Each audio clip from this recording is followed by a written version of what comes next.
Good morning. My name is Kevin Ware. It's an honor to be invited to speak before you this morning. Many of you know I was a soldier and injured while serving in Afghanistan. Immediately, my family was told I would never talk, walk, or know myself.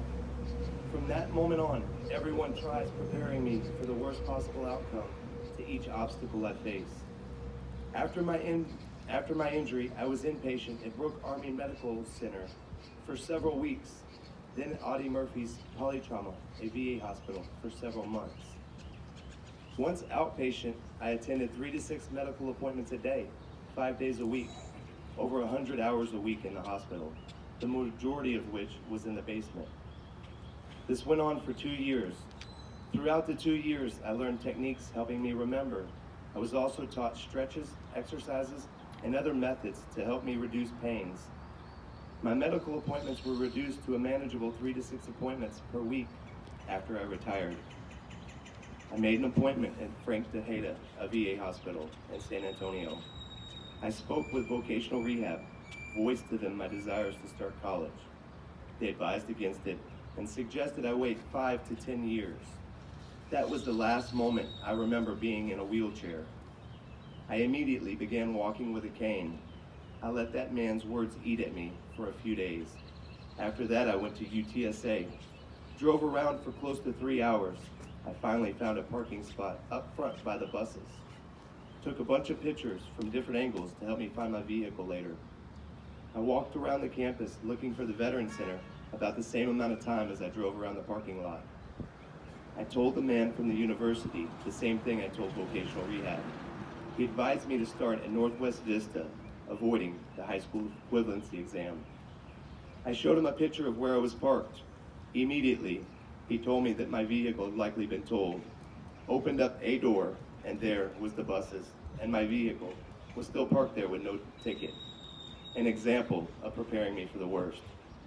After all the negative predictions, I never imagined to be successful or receive a degree. I felt as if I didn't belong the majority of my first 2 years. It wasn't until I started looking around, I realized everyone felt the same as I. Maybe they didn't have disabilities or migraines, and most of them knew how to read. What we all had in common, what we all share, is fear. Whether it was the fear I felt serving in Afghanistan or the fear I felt walking through a college for the first time. Different scenarios, both terrifying. I was invited to speak in front of you today because I survived an IED explosion. That day in Afghanistan, First Lieutenant Todd Lambka, Private First Class Jesse Lopez, our interpreter Habib, were killed.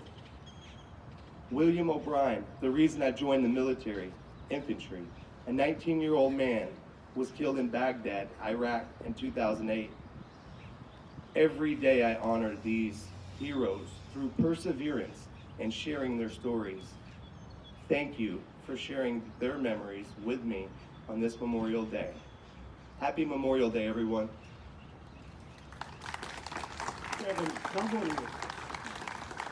Kevin, thank you for sharing your story. Could you introduce your family who's with you? Yes, sir. This is my wife, Leah Ware, and our youngest son, Trevor Walker, and then our youngest child, Savannah Ware, and our family friend, Mariella. Thank you. Thank you, Kevin. Heartwarming story. Allow me to introduce the Alamo College District Police Honor Guard.